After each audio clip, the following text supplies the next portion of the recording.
Señor me les bendiga. Un gusto verles en esta noche fría que tenemos por acá. Recuerden, hermanos, que tenemos una dinámica un poquito diferente para este año, ¿verdad? Que en esta ocasión tenemos servicio de enseñanza. El próximo miércoles sería servicio de adoración, o sea, vamos a hacer énfasis en la adoración, a tener un tiempo para meternos en la presencia del Señor, para adorarle, para cantarle con más libertad o con más tiempo. El día de hoy esta noche estamos enfocándonos en la enseñanza, ¿verdad?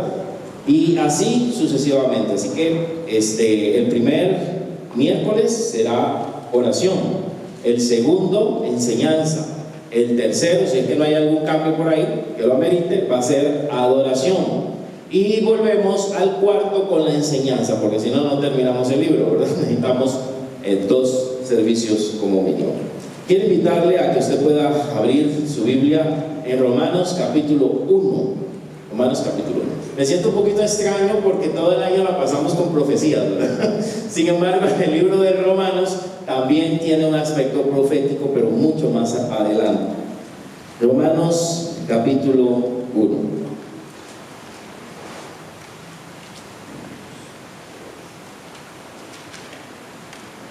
Vamos a leer unos versículos, vamos a leer todo el pasaje. Cuando lo tenga me puede decir amén. Dice así: Pablo, siervo de Jesucristo, llamado a ser apóstol, apartado para el evangelio de Dios que él había prometido antes por sus profetas en las santas escrituras, acerca de su Hijo nuestro Señor Jesucristo, que era del linaje de David según la carne, que fue declarado Hijo de Dios con poder, según el Espíritu de santidad, por la resurrección de entre los muertos, y por quien recibimos la gracia y el apostolado para la obediencia a la fe en todas las naciones y por amor de su nombre. Gloria a Dios. Bueno, hoy vamos a tratar acerca de este capítulo. Es un estudio, no es una prédica, así que voy un poquito más despacio, ¿verdad? Pero espero que no se duerman. Vamos a tratar este capítulo, pero este capítulo tiene como dos temas. Recuérdense que la Biblia no fue escrita con capítulos y versículos como nosotros los tenemos. Eso es algo que tiene que pensar. Y fueron algunos estudiosos que los dividieron y así quedaron. Entonces, hay parte del capítulo 1 que tiene que ver con el capítulo 2. Y voy a tratar solamente el capítulo 1, del 1 al 17, que tiene un mensaje completo. Después, el 18 habla de otro tema. Todos los temas van amarrados, sin embargo, es un tema, un subtema, por así decirlo, distinto, y no quiero causarle confusión, tocando distintos tópicos en una sola noche. Vamos a enfocarnos en el Evangelio de Jesucristo. El capítulo, la parte que nos falta, va a hablar acerca de la condenación del hombre. ¿Por qué el hombre está en condenación? Habla de los hombres buenos, de los hombres religiosos, de los judíos y de los pecadores, pero bien pecadores. Y él cierra esta parte diciendo que todos están bajo la condenación. Pero este capítulo empieza con el tema del Evangelio de Jesucristo. Unos datos, hermanos, es que el autor, por supuesto, el autor es el apóstol Pablo, es el autor de esta carta. Y esta carta fue dirigida a la iglesia que se encontraba en Roma. Quiero decirles que de alguna forma u otra, esta iglesia de Roma está vinculada o estuvo vinculada con la iglesia católica que se hace llamar Iglesia Católica Romana. Entonces eso sí es cierto, pero que son la única iglesia que existía, no es cierto. Para esta época existían muchas iglesias, también muy fuertes, y las últimas que fueron quedando fueron la iglesia ortodoxa griega, la iglesia de Antioquía y la iglesia romana, que fueron las últimas que quedaron, y todavía la iglesia ortodoxa griega católica existe hoy en día. O sea, no es la única que existió, pero sí tiene un trasfondo bastante antiguo, y vemos de que esta iglesia aquí está queriendo ser atendida por Pablo.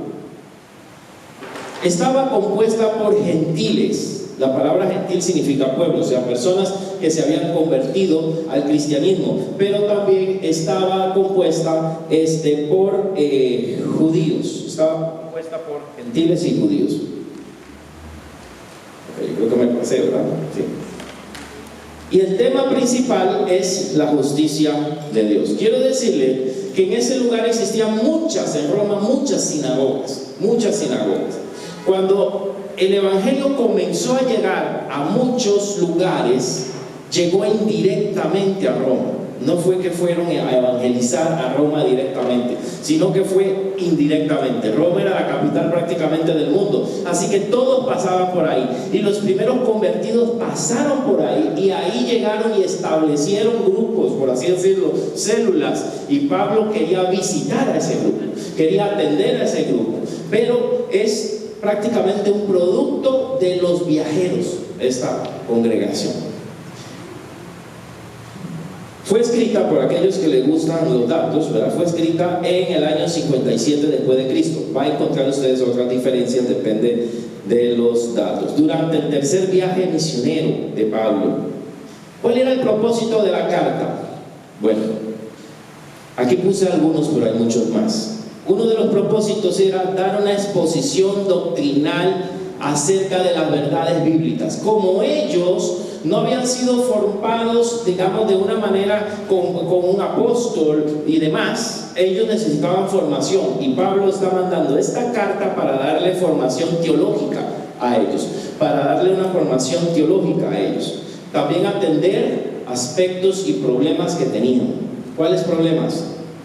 Al ser gentiles y al haber judíos, comienza la lucha entre ellos si practicaban las cuestiones judías, si practicaban el sábado, si comían cerdos, si no lo hacían, si iban a la sinagoga o no. Y entonces la iglesia parece que también tenía como una división interna con estas dos corrientes. También Pablo quiere visitarlos y aclarar su autoridad.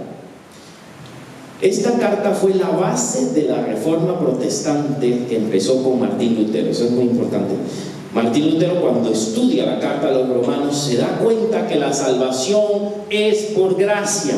Se da cuenta de que es a través de la fe, y esto provoca en él estos versículos que él lee, y uno de ellos en el capítulo 1 comienzan a despertar en él un interés y a pensar de que le estaban enseñando a él, siendo un sacerdote, casi un cardenal, porque era la línea que buscaba él, y posiblemente algunos creen que podía haber llegado a ser un papa. Este hombre se inquietó y dijo: no, esto no es lo que me enseñan a mí, esto no es lo que dice el papa, esto no es lo que dice la iglesia romana. Y estos versículos comenzaron a tocar su corazón. La palabra de Dios tiene poder para cambiar, hermanos, para transformar las vidas de las personas. Empecemos entonces. El versículo 1 nos dice: Pablo es el saludo.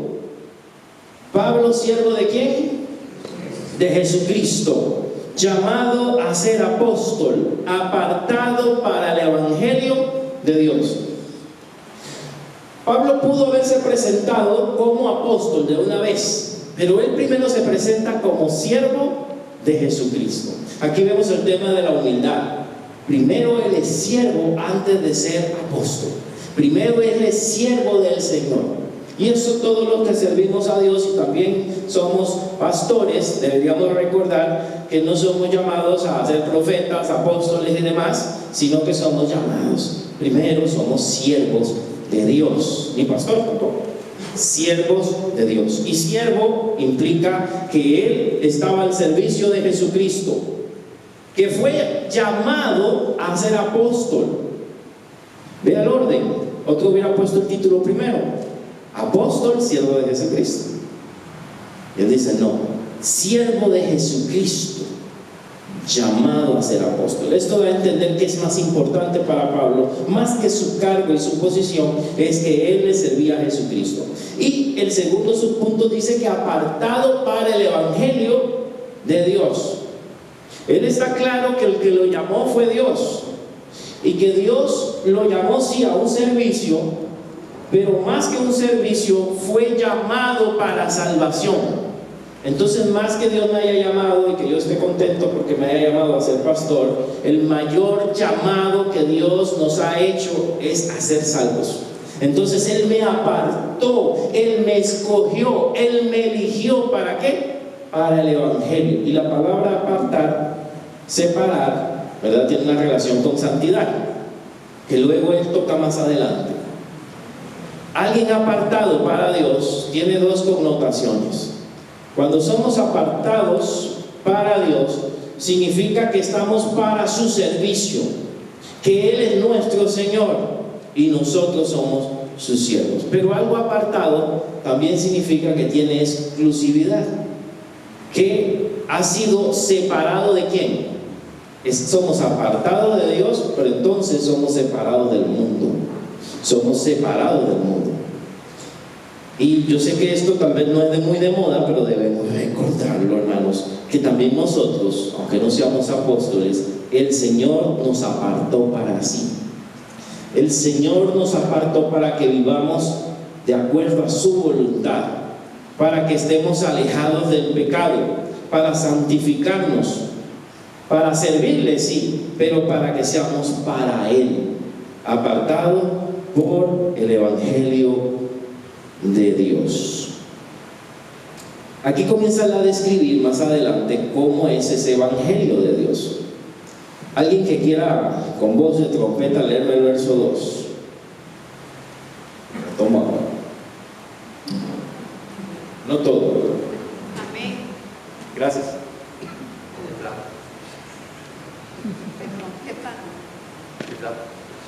Nueva versión internacional. Que por medio de sus profetas ya había prometido en las sagradas escrituras. Ok, perfecto. ¿Cómo era este evangelio al cual Él fue apartado? Y nosotros también, al cual Él fue llamado, por el cual fue escogido. Recuerden la palabra evangelio, ¿quién sabe qué significa?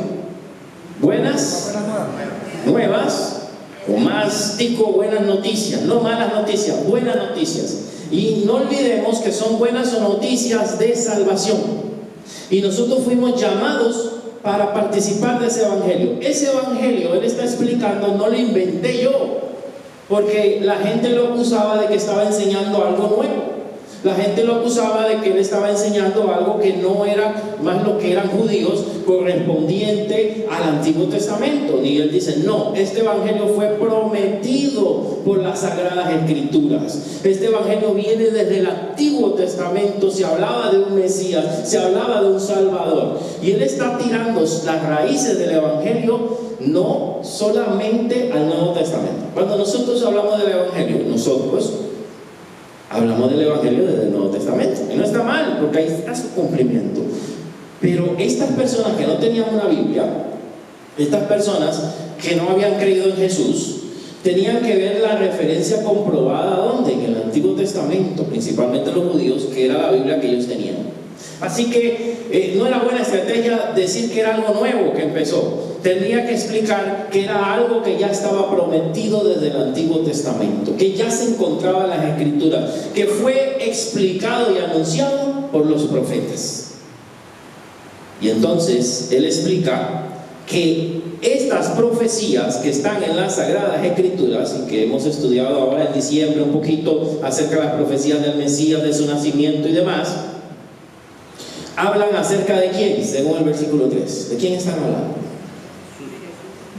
Acerca de Jesucristo nuestro Señor. Y aquí explica que era del linaje de David según la carne, o sea que era descendiente de David, y que fue, verso 4, declarado Hijo de Dios con poder según el Espíritu de Santidad por la resurrección de entre los muertos. Esta parte es muy interesante. Ese declarado, ¿verdad?, no es el declarado que usan ahora muchos para cambiar las circunstancias alrededor, ¿verdad? Si usted está enfermo, declare que está sano. Si tiene esto, declare lo otro, ¿verdad?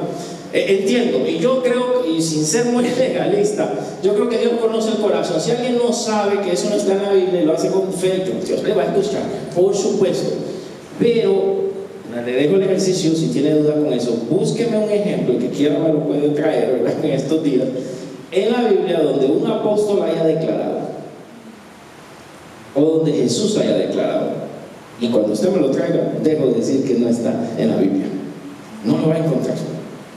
No lo va a encontrar. Pero el declarado sí aparece más o menos en los Salmos. Las declaraciones, pero las declaraciones eran de adoración. Declaro que Dios es poderoso, declaro su grandeza, declaro sus maravillas. Esa era la verdadera declaración. Y aquí dice que se declaró. Es una proclama, eso sí, una proclamación de que Jesús, ¿quién era? El Hijo de Dios. Entonces, pastor, significa que no era el Hijo de Dios. Estos versículos son tomados por algunas personas que no creen en la divinidad de Jesús, ¿verdad? Testigos de Jehová y otros grupos, diciendo no, Él fue declarado después. Y hay otras sectas que dijeron que Jesús no era Hijo de Dios, sino que en algún momento, por morir en la cruz, se convirtió en Hijo de Dios. Era un humano normal que alcanzó la divinidad, algo así como Mahoma. Un hombre que se transformó en Dios, y se basa en estos versículos así que dice declarado. Pero declarado no significa que él no era hijo de Dios, sino que fue proclamado. Si usted quiere otra palabra mejor, fue anunciado. ¿Sí? Fue proclamado, fue designado. Usted ve en Apocalipsis, cuando leímos y estudiamos, cuando él entra y es adorado, significa que hay una proclamación de su victoria. Y otros pasajes dicen que también descendió a las partes más bajas, pasaje muy difícil, y también ahí anunció, predicó a los espíritus encarcelados. Y ese prédico no es que se puso a predicar, sino que proclamó su victoria. Es una proclamación de victoria. Jesús fue proclamado. ¿Por qué? Por resucitar de entre los muertos. Ahí consumado era todo. Ahí se proclama la victoria de nuestro Señor Jesucristo. Verso 5. ¿Qué nos habla acerca del Evangelio? Por medio de Jesucristo, ¿qué recibimos? La gracia. ¿Y qué más? Y el apostolado. Él está diciendo que él recibió el apostolado, pero vean qué coloca primero. Gracia. No soy apóstol porque soy el más carga, no soy pastor porque soy el mejor. La gracia, vuelvo a recordar, favor que no merezco. Por la gracia de Dios hemos recibido la gracia y el apostolado. Y esa gracia y ese apostolado tienen un propósito. ¿Cuál es? La obediencia a la fe en todas las naciones por amor de su nombre. Está hablando de la predicación y la proclamación del Evangelio a todas las naciones. Así que yo fui elegido, dice él, para proclamar el Evangelio, para que la gente obedezca la fe en todas las naciones. Aquí él está hablando de su ministerio. ¿Por qué? Porque probablemente tenía, igual que en Corinto, gente que no respetaba el ministerio del apóstol Pablo. Existirán personas que no respetan los ministerios de otros, que no los aceptan. Si a usted le molesta que no le cae, alguien no le agrada, puede ser que a alguien no le agrade el pastor, puede ser que a alguien no le agrade un anciano, puede ser que a alguien no le agrade un líder, pero tenemos que tener claro quién fue el que nos llamó cuando estamos en un servicio, porque si no nos vamos a poner a llorar, ¿verdad? El que nos llamó es Jesucristo por su gracia, y él está clarito, porque tenía gente que lo amaba y tenía gente que no quería nada con él. Así que él está claro acerca de su llamado, acerca de quién es él. Ahora él comienza a explicarle que ellos también son llamados. O sea, no solamente son llamados los pastores, no solamente son llamados los misioneros, no solamente son llamados los evangelistas, no solamente en aquella época los profetas y los apóstoles, no. También nosotros tenemos un llamado, y él lo expresa en el versículo 6 en adelante, dice: entre las cuales también vosotros. Ustedes también son llamados, no crean. ¿A qué?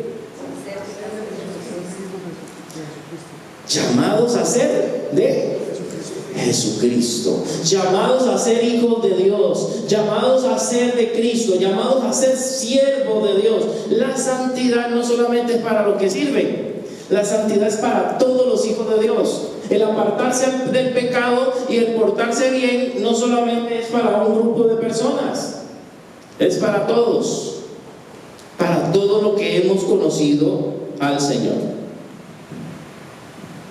¿Ok?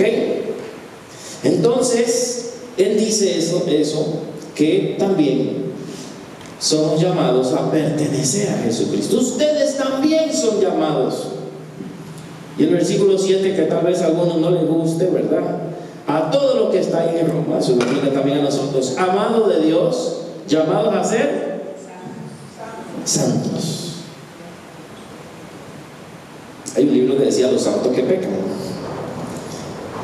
Somos santos, somos pecadores, pero somos santos porque Él nos santificó primero y también porque Él está haciendo un proceso de santificación en nosotros. Este tema de la santidad es un tema que se ha dejado de lado por muchas razones. Hay gente que no es de moda. Nadie quiere oír que tiene que consagrarse, nadie quiere oír que tiene que alejarse del pecado, que tiene que dejar algunas cosas. Hubieron movimientos hace algunos años, ¿verdad? En los grupos pentecostales hubieron movimientos de santidad. Una santidad pentecostal fue un movimiento en algún momento, ¿verdad? Estaba el movimiento misionero mundial, que se volvió un poquito así como duro, también un movimiento de santidad, y hubieron otros, si no me equivoco, también la iglesia nazarena, pero no los nazarenos de la secta, sino hay una iglesia evangélica nazarena, a veces los confunden. Estos de la iglesia nazarena también iniciaron un movimiento de santidad, que había que buscar a Dios. Cuando las iglesias tradicionales y conservadoras en Estados Unidos y Europa se comenzaron a enfriar, comenzaron a salir estos movimientos diciendo debemos volver a la santidad. Pero lo interesante es que muchos de estos movimientos ahora también se han enfriado, y ahora esto es generalizado. Así que no es de movimiento, es de ser creyentes. Todos somos llamados a ser santos. Significa, hay un santo ahí en una pared. No de esos. Santos que se mueven, santos que le duele, que tienen carne, que tienen emociones, que pecamos, pero que tratamos de hacer la voluntad de Dios. Y esta santidad es una santidad que la buscamos día tras día. Yo no estoy hablando de perfección, porque nadie es perfecto. Estamos hablando de una búsqueda constante. Usted se dio cuenta que era un mentiroso esta semana, entonces se santifica y le pide perdón al Señor y no lo vuelve a hacer, pero más adelante se va a dar cuenta que hay orgullo, más adelante se va a dar cuenta que tiene otros problemas, porque mientras estemos aquí en la tierra tenemos problemas con el pecado. Pero la santidad consiste en irse purificando, en irse limpiando, en irse transformando. El versículo 8, que pareciera, bueno, que es prácticamente un deseo, una oración, dice: primeramente doy gracias a mi Dios mediante Jesucristo con respecto a todos ustedes, de que vuestra fe se divulga, ¿por dónde? Por todo el mundo. Recuerden que él había mencionado que él había sido llamado también a ser santo, que él había sido llamado al ministerio, que él había sido llamado al apostolado, y dijo también para las naciones, ¿verdad? Y vea que aquí lleva como el mismo esquema. Le está diciendo a ellos que son llamados a pertenecer a Jesucristo, o sea que también son siervos de Cristo. Le está diciendo que también son llamados a ser santos, pero también aquí le está insinuando, no directamente, pero de que ellos, la fe de ellos se divulga por todo el mundo. O sea, somos llamados también a hablar las buenas nuevas. ¿Quiénes tienen que hablar las buenas nuevas de salvación? Pastor, los evangelistas son llamados a predicar. Ese es un don que Dios le dio a ellos, pero somos llamados todos, a las personas que conocemos, a dar testimonio, a hablarle a todo lo que podamos. Si depende de un evangelista, estamos listos. Es un trabajo de todos, es un trabajo de cada uno de nosotros. Somos llamados a expandir el evangelio. No soy predicador, no necesito ser predicador, de testimonio de lo que Dios ha hecho en su vida. dé testimonio de qué Dios hizo cuando usted lo conoció, dé testimonio hoy en día con su propia vida de santidad que Dios está con usted. Interesante que esta iglesia de Roma nos dice que había que estaba divulgando el evangelio por todo el mundo. Roma era el centro del mundo. Hay un dicho que dice: todos los caminos llevan a Roma, ¿verdad? Porque Roma estaba interconectada con todo. En aquella época tenía las mejores carreteras, eran las carreteras más seguras, las carreteras romanas. Existía algo que se conoce como la Pax Romana, lo cual permitía que la gente pudiera desplazarse. La comunicación, prácticamente, hermano, la globalización pudiera empezar por ahí. Se comenzaron a conectar continentes y países que antes eran lejanos y se llegaban cartas. No había internet, pero había comunicación más lenta, por supuesto, pero comenzó a cambiar y la gente comenzó también a tener comercio de un lugar a otro. Traían cosas de la India a lugares más distantes, conocieron algunos sectores de África y esto se comenzó a expandir. Así que Roma era importante que tuviera el evangelio. Era importante que Pablo educara, discipulara, puede ser la palabra, a los romanos, porque por ahí va a llegar el evangelio a todo lugar. Lástima lo que pasó con Roma, ¿verdad? Pero era estratégica, y fue estratégica de todas maneras. Era estratégica porque conectaría con todo el mundo. Y Pablo quería llegar, lo menciona en su carta, ¿a dónde quería llegar? Que no llegó a España. Ese era su plan, era su propósito, y a otros lugares más alejados de Asia. Ese era su plan. Lo hicieron a otros misioneros, por supuesto. Amados, somos llamados a divulgar el evangelio. Todavía existen lugares donde el evangelio no ha llegado. Todavía existen lugares donde no tienen una Biblia en su propio idioma, como oyeron el domingo con la misionera que nos compartió. Todavía siguen lugares donde se están traduciendo, ¿verdad?, las Sagradas Escrituras, pero hay otros dialectos internos donde no tienen esa ventaja que usted tiene en su Reina Valera, su Dios hablado, lenguaje sencillo, la versión viviente, todo lo que usted quiera, ¿verdad? Con letra roja, letra azul, en el celular, en la pantalla. Le despierta en la mañana y le pone un versículo, claro que no, ¿verdad? Lo tenemos accesible. La Biblia del misionero, la Biblia del policía, la Biblia del policía, ¿verdad? No es broma, sí, ahí tiene cosas para organizar policías. La Biblia hay de todo, hermano. La Biblia del joven, la Biblia del adolescente, la Biblia con la letra roja, la Biblia arcoíris. Ahora arcoíris era un problema, pero hay una Biblia arcoíris. Bueno, ¿y cuánto de eso leemos? Biblia con concordancia, Biblia con tópicos, Biblia con notas adicionales. La Biblia de la mujer también está, ¿verdad? Hay de todo, hay de todo. Y otros lugares, porciones, si acaso, traficando porciones de la Biblia para leer un versículo y memorizarlo, porque quién sabe cuándo volverían a encontrar ese pedacito de texto. Pasaba en China. Hay historias de muchos de ellos que traficaban una porción de las Escrituras y los agarraban, los torturaban y hasta algunos los asesinaban por tener una porción. Esa es la ventaja. Usted puede venir aquí, que alguien le explique. Otros quisieran tener eso, pero no pueden entrar misioneros a algunos lugares. No pueden decir que son pastores. Usted tiene la ventaja, puede llamarme, puede escribirme, lo que usted quiera. Tengo una duda con un versículo bíblico.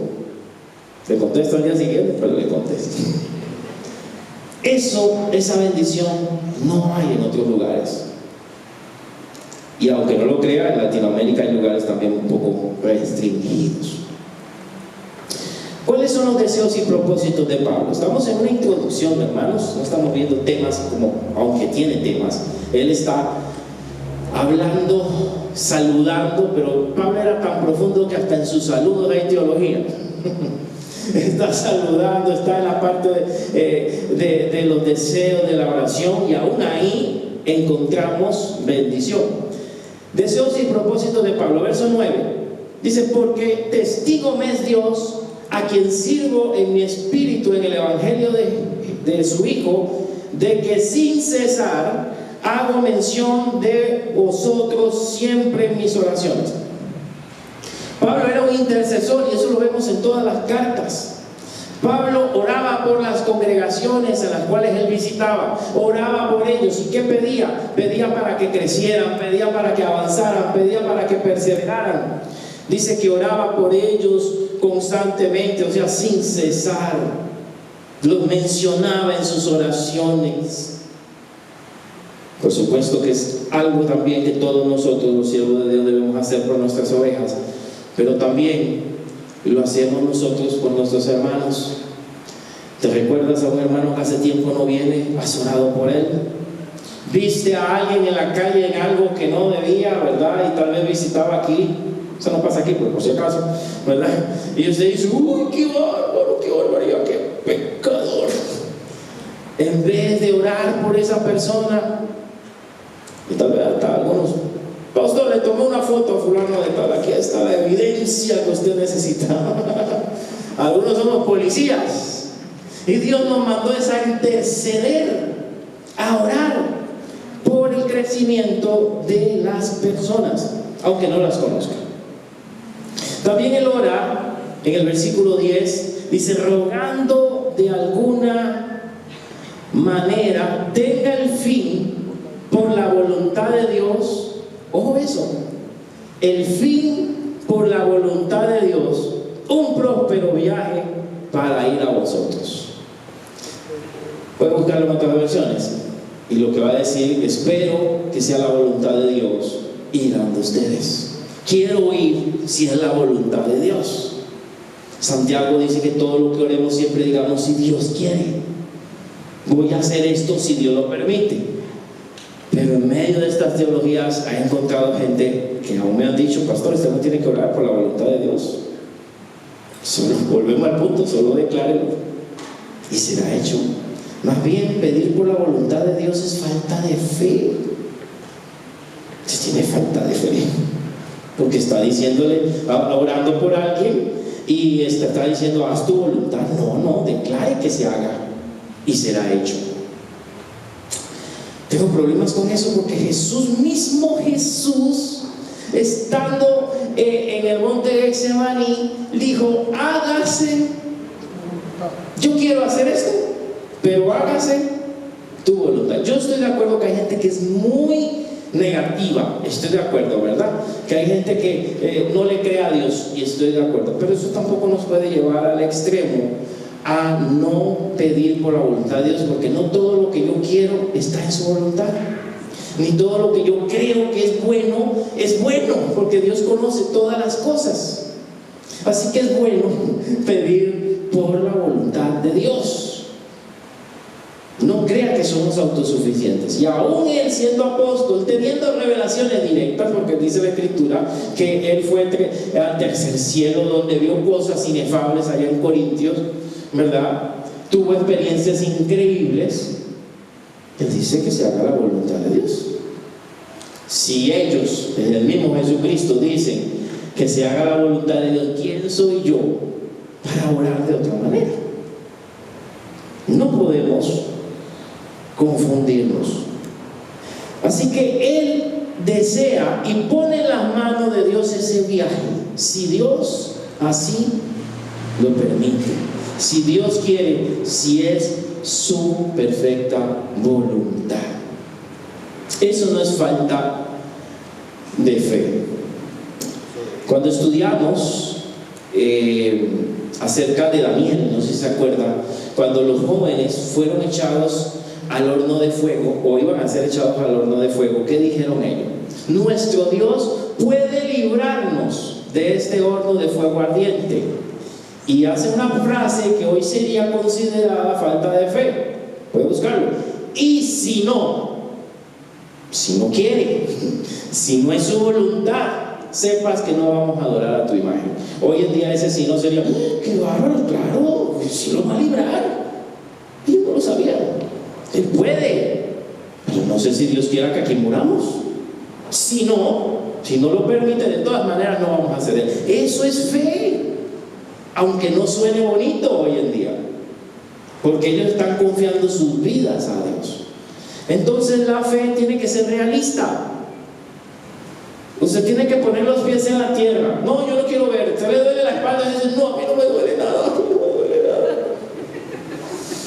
Váyase a ver al médico, ¿no? ¿Verdad? Y si le dicen algo feo, entonces tenga fe de que el Señor le va a sanar. Pero no confunda una cosa con la otra. Debemos ser realistas. Tengo un problema, y tengo un problema. Falta dinero, pero el Señor va a proveer. Ahí es donde está la fe. El Señor va a suplir. El Señor me va a levantar. El Señor me va a sanar. Los extremos son malos. Tampoco la fatalidad, tampoco. Pero hay que confiar en ese Señor, pero ser realistas como ¿qué está pasando? ¿Qué está sucediendo? Y en base a esa realidad, pongo mi mirada no en el problema, sino en el Dios que es más grande que el problema. Bueno, ¿cuáles son los deseos y propósitos de nuestro apóstol Pablo? El versículo 11 dice, porque deseo verlos. Como los quería, ¿verdad? Deseo verlos, deseo conocerlos, pero dice para comunicarles un don espiritual. ¿Cómo es eso? ¿Cómo les iba a comunicar un don espiritual? Cuando hablamos de dones, siempre pensamos nada más en los dones sobrenaturales, ¿verdad? Sanidad, milagro y todo eso. Pero es lo que está queriendo, yo quiero ir a ministrarles.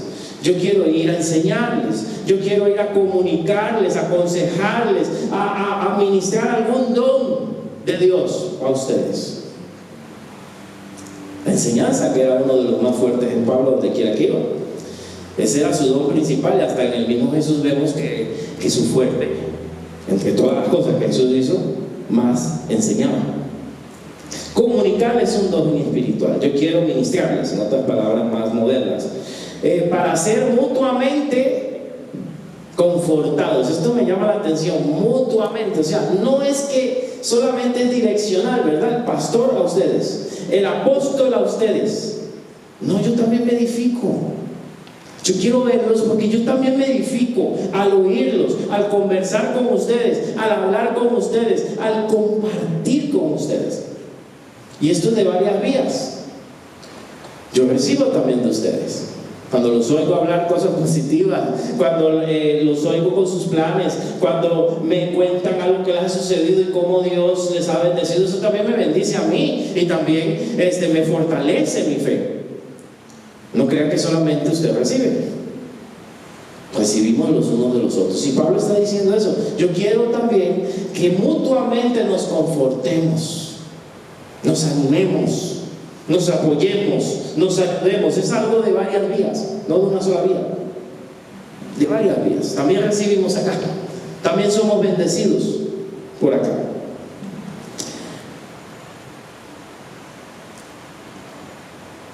Dice, esto es para ser mutuamente confortados por la fe que nos es común a vosotros y a mí. O sea, que compartimos nosotros la misma fe. Yo puedo ser pastor, pero también en algún momento acepto al Señor igual que usted. Pasó un proceso igual que usted.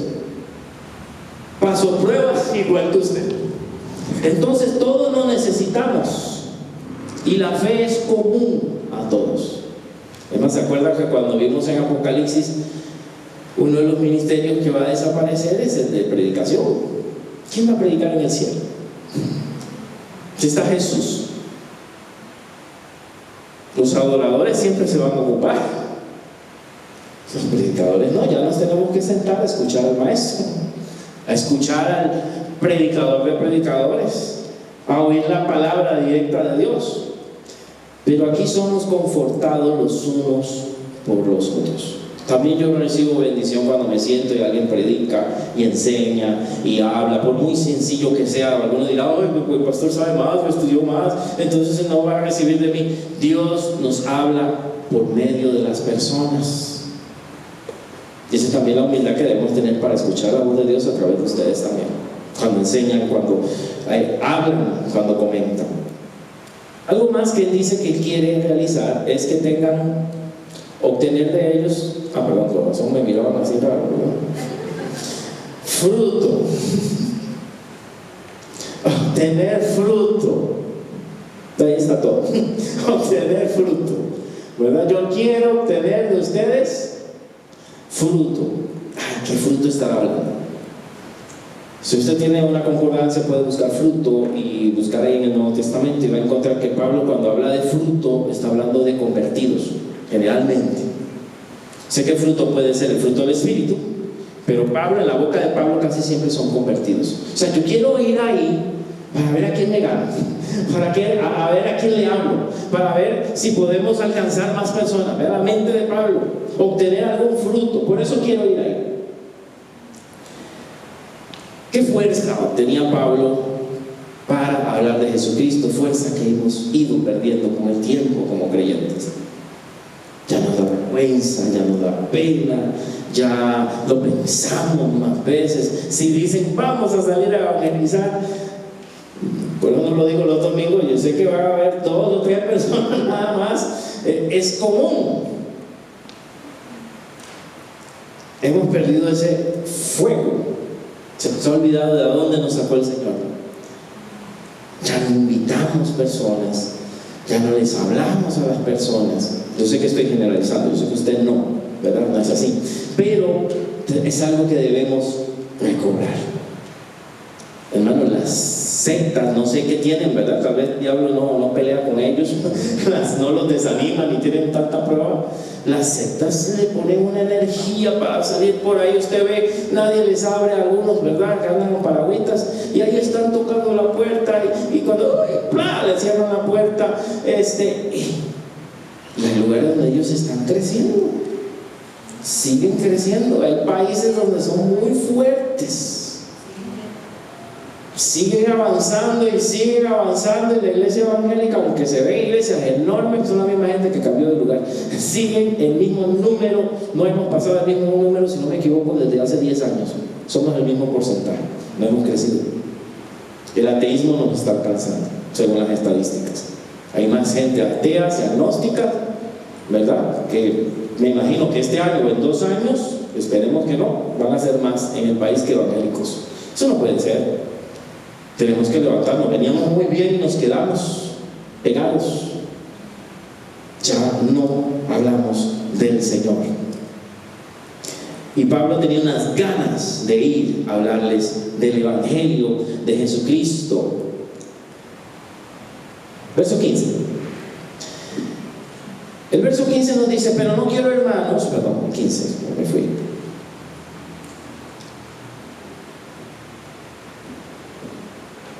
El 15 dice: así que en cuanto a mí, pronto estoy a anunciaros, ¿qué cosa? El Evangelio. Pronto estoy a anunciaros el Evangelio. Perdón, me había saltado en el 14 algo muy importante, interesante, donde dice: a griegos y a no griegos, a sabios y a no sabios, soy deudor. O sea, ¿a quién es el evangelizado? Nosotros elegimos, ¿verdad? No, es que ese es rico, ese que va a necesitar, si él está muy bien. Generalmente se lo brincamos, ¿verdad? Este está muy acomodado. No, vamos a evangelizar a quién. Una vez creo que Maynor habló de eso. Al que también necesita de Cristo, por supuesto, ¿verdad? Al más humilde, al más perdido. Pero vamos a ver en este estudio, principalmente en 15 días, que el Evangelio es para todo tipo de personas. Todos tienen un vacío en su corazón, aunque no lo quieran aceptar. No solamente los pobres, todos, no solamente el drogadicto, no solamente el alcohólico, sino el que vive bien, el que está tranquilo, el que se porta bien, el que no hace daño a nadie, también necesita del Señor. Porque la salvación no es por obras, también necesita de Dios. Pero a veces a eso nos dejamos tranquilos y tal vez tienen una necesidad muy fuerte por Jesucristo. Versículo 15. Así que en cuanto a mí, pronto estoy a anunciaros el Evangelio también a vosotros, que estáis en Roma. La palabra que él usa acá, es prontitud, ¿verdad? Con prontitud. Debemos predicar el Evangelio con prontitud. Versículo muy importante, que hay un grupo cristiano rojo, ¿verdad? Dice: no me avergüenzo del Evangelio porque es poder de Dios. Verso 16: no podemos avergonzarnos del Evangelio. En aquel tiempo, predicar el Evangelio era causa de vergüenza. Se voy a explicar por qué.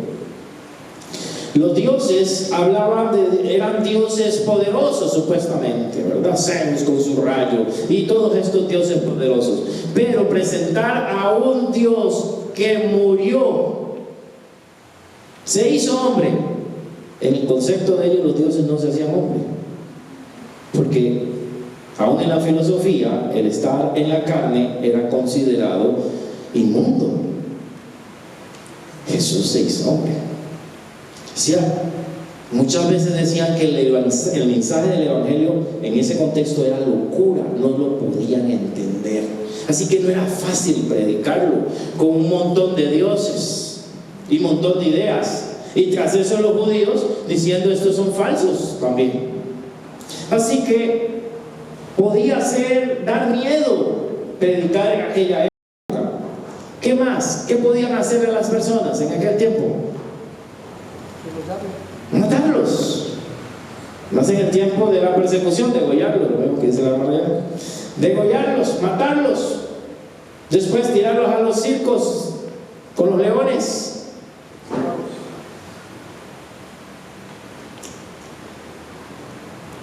¿Qué nos pueden hacer a nosotros? ¿Qué nos pueden hacer a nosotros? Burlarse, reírse. Aquí, en otros países tal vez la cosa es distinta, pero hablemos de nuestro contexto. Te van a decir loco, te van a decir pandereta, apañacocos, es más gracioso. Te van a decir de todo tipo de cosas, ¿verdad? Pues apañacoco es por esto, porque algunos están así, ¿verdad? A Dios, la gente es mala, ¿verdad? Se burlan de uno, ¿verdad? Entonces nos van a decir de toda clase de cosas. Y sí, puede doler, claro, que se burlen de nuestra fe, pero no te están apuntando con un arma, por lo menos aquí en Costa Rica y en muchos de nuestros países. Sé que en otros sí. Que se burlen, que nos dicen anticuados. Me dijeron una vez, retrógrada, por pensar que el asunto del aborto y la homosexualidad, porque ellos son modernos. Que digan lo que quieran, tenemos que predicar el Evangelio. A mucha gente no le da pena andar con una cerveza por ahí en las calles, andar fumadísimo ahí en el parque, ¿verdad? No les da vergüenza que sepan que están ahí picando algo raro. No les da pena andar con la mujer ajena, y algunos hasta lo publican, y a ti te va a dar vergüenza ser un hijo de Dios. Los valores están invertidos. Agarremos amigo, usted no está haciendo nada malo, y hasta positivo es. No les da vergüenza a muchos. No me avergüenzo del Evangelio. ¿Por qué? Porque es poder de Dios. Lo único que puede cambiar a una persona es el Evangelio. Aún estudios sociológicos dicen que una persona no puede cambiar. Una persona no cambia, siempre vuelve al mismo punto. Las personas por sus hábitos no cambian, pero hemos experimentado nosotros, los creyentes, ver personas que hacían cosas horribles y como nunca más lo vuelven a hacer.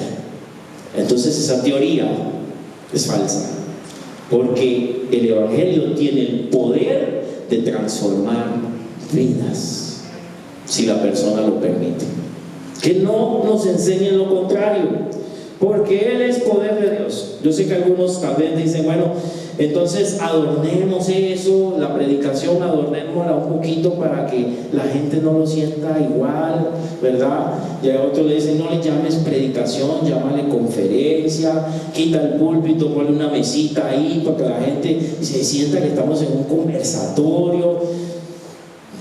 Está bien, si lo usas como método, está bien, pero la esencia del evangelio no puede cambiar. Si ya la comenzamos a cambiar, estamos mal.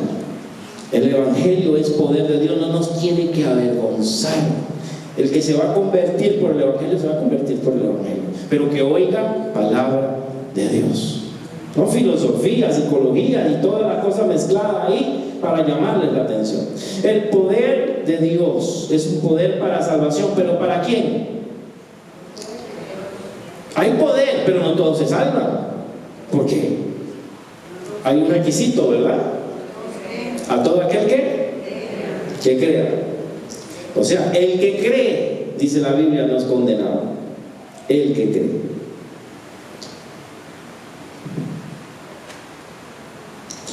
Y cerramos con un versículo sumamente importante, que es el versículo clave de este capítulo, que es el versículo que tocó el corazón, por lo menos el aspecto B de este versículo, el corazón, no está en blur, el corazón de Martín Lutero cuando leyó este versículo. Dice así: porque en el evangelio la justicia de Dios se revela por fe y para fe, como está escrito, eso está en Habacuc, mas el justo por la fe vivirá.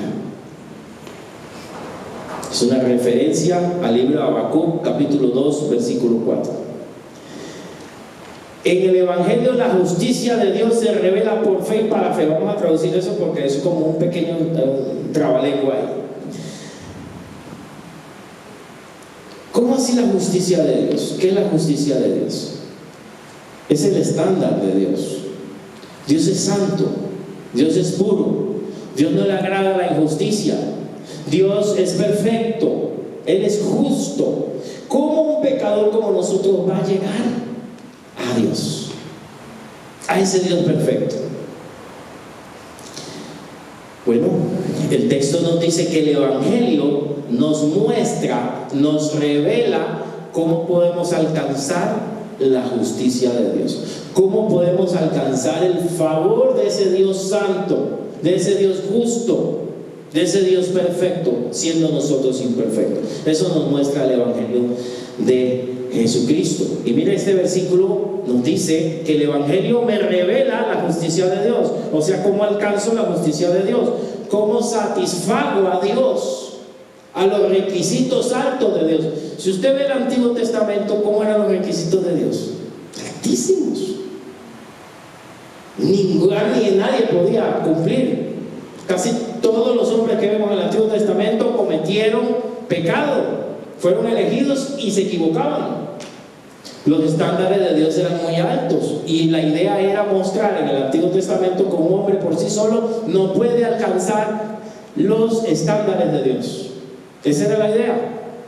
Pero necesitamos ¿a quién? A Jesucristo para poder alcanzarlos. Ese es el puente. Y dice, esta justicia se revela, la justicia de Dios se revela por fe y para fe. ¿Ok? ¿Qué es por fe y para fe? En otras versiones van a decir algo parecido. Gracias. La justicia se revela por fe, de principio a fin. Esto es muy importante. Puede buscarlo en otra versión, algunos lo traducen así como lo puse, como para que se entienda un poquito. Por fin para fe. Bueno, de principio a fin. De principio a fin es por fe. No es que hoy es por fe y mañana va a ser por obras. Cuando estudiamos Apocalipsis nos dimos cuenta que aún en esos tiempos va a ser necesaria la gracia y la misericordia de Dios. La salvación es por fe. Siempre ha sido por fe. Los del Antiguo Testamento tenían la fe en la venida de Jesús, en la llegada del Mesías. Ellos miraban hacia adelante. Fe en la promesa. Su mirada es hacia el futuro. Y nosotros, nuestra mirada es hacia ¿dónde?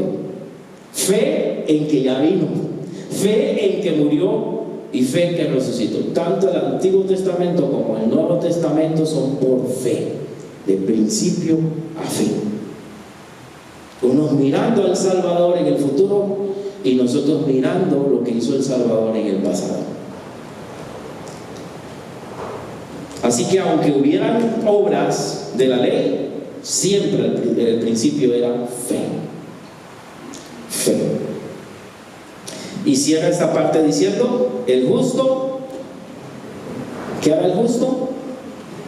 Vivirá por fe. Ese vivir es salvar. El justo se salvará por medio de ¿qué? De la fe. Por la fe el justo vivirá. Claro, Martín Lutero lee esto y dice: ¿cómo? Yo pensé que podía alcanzar la justicia de Dios haciendo estos sacramentos.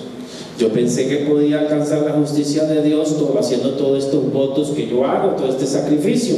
Y no, dice que siempre ha sido por fe y que la salvación del justo es por la fe. Esto cambia y le deja un impacto a él y comienza a analizar toda su práctica religiosa.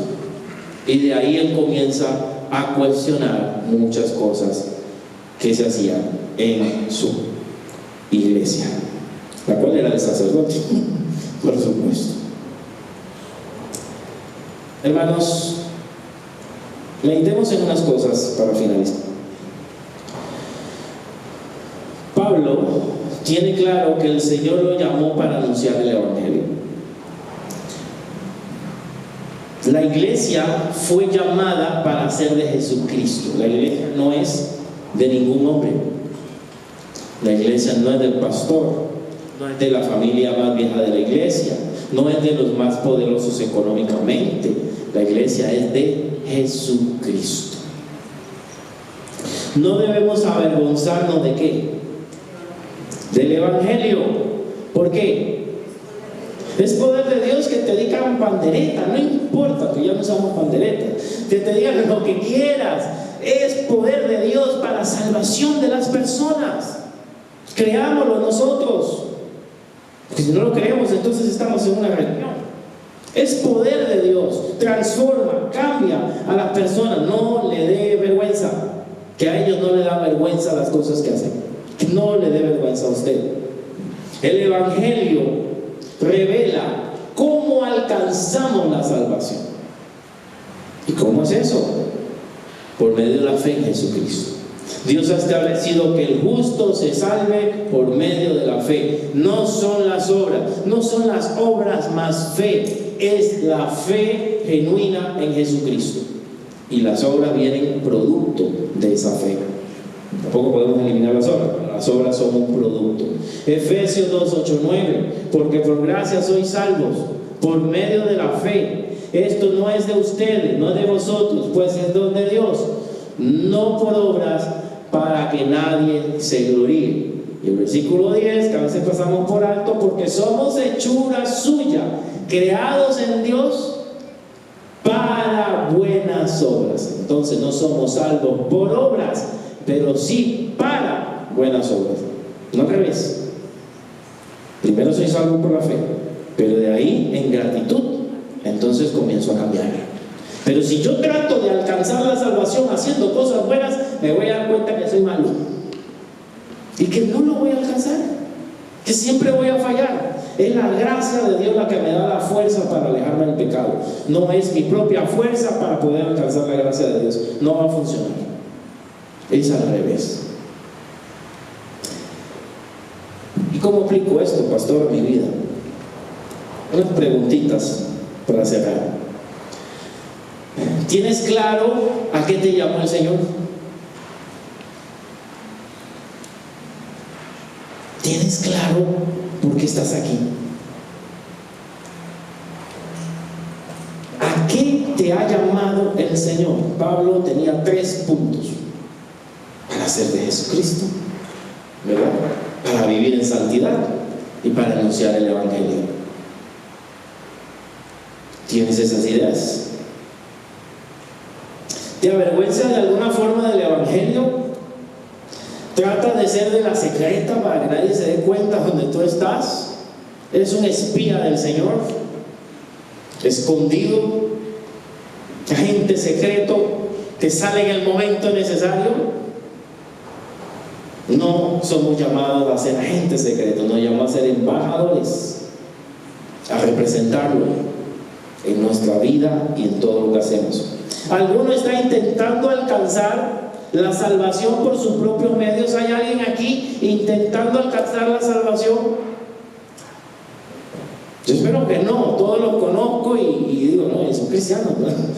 Pero puede ser que alguien equivocó la forma. Y dice, no, pero no lo logro. No, primero acércate a Jesús. Entrégate a Él. Arrepiéntete de tus pecados, entrégale tu vida y permite que el Espíritu Santo te vaya santificando, te vaya purificando. Eso sí, tú tienes que permitírselo. Dejar que Él te moldee y su palabra te comiencen a transformar a su imagen. Pero no es por tus propios medios. Allá afuera hay gente tratando de salir del pecado por sus propios medios y no pueden. Porque necesitan el poder del Evangelio, necesitan a Jesucristo. Vamos a presentarle a las personas a Jesús. Vamos a hacer el ejemplo que necesitan las personas para acercarse a Jesús.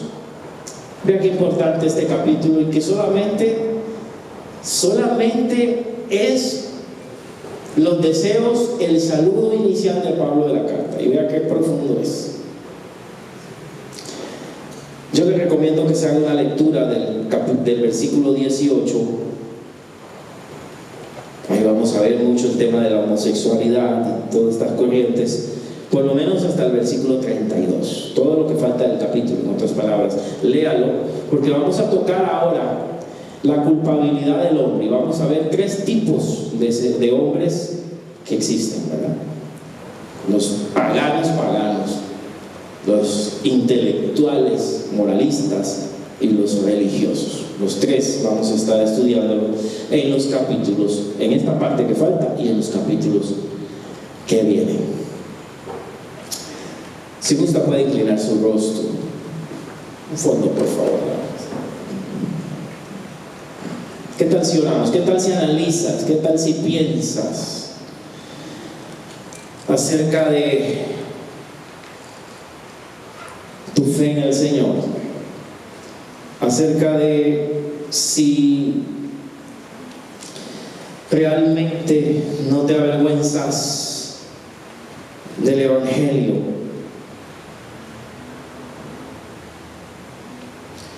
Si estás intentando alcanzar la salvación por tus propios esfuerzos, supuesto que vas a sentirte mal.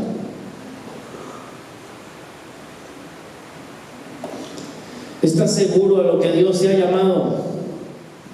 ¿Entiendes el propósito de Dios para tu vida? Dios te llamó para la comunión con su Hijo Jesucristo. Dios te llamó para que seas de Él.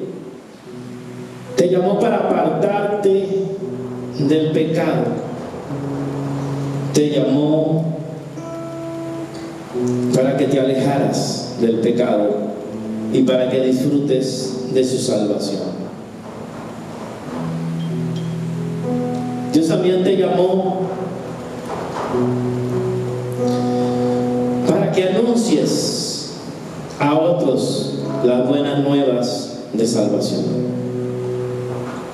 Perdónanos si en algún momento nos hemos avergonzado del Evangelio, por el mal testimonio de otros, por lo que sucede a nuestro alrededor, por los que pecan también y fallan, aún siendo siervos tuyos, por las iglesias que tal vez han dejado un mal testimonio y la gente habla de nosotros por culpa de otros. Aún así, Señor, no me avergüenzo del Evangelio, porque es poder de Dios. No me avergüenzo de ti, Jesús, porque tú no te avergonzaste de morir en la cruz con los brazos abiertos por mí. Y aún en medio del temor humano que le albergó al Señor, dice Filipenses que por el gozo puesto delante de él, menospreció el oprobio y fue a la cruz. Él no se avergonzó de morir por nosotros. Él no se avergonzó de derramar su sangre cuando le escupían, cuando lo golpeaban, cuando se burlaba la gente que pasaba. Él pensó en ti y en mí, y Él no se avergonzó de ti. No te avergüences de tu Señor. Si en tu familia te critican los que no son creyentes, no te avergüences de Él. Si tus amigos te cuestionan, no te avergüences del Evangelio, porque es poder de Dios. Ayúdanos a nosotros como iglesia, Señor, a avivar la llama, tener esa fuerza que tenía Pablo para anunciar las buenas nuevas de salvación a todo aquel que lo necesitaba. Ayúdanos también a ser como esa iglesia de Roma del tiempo antiguo, Señor, de aquí de la Biblia, que anunciaba a todos los que pasaban por su ciudad el Evangelio de Jesucristo.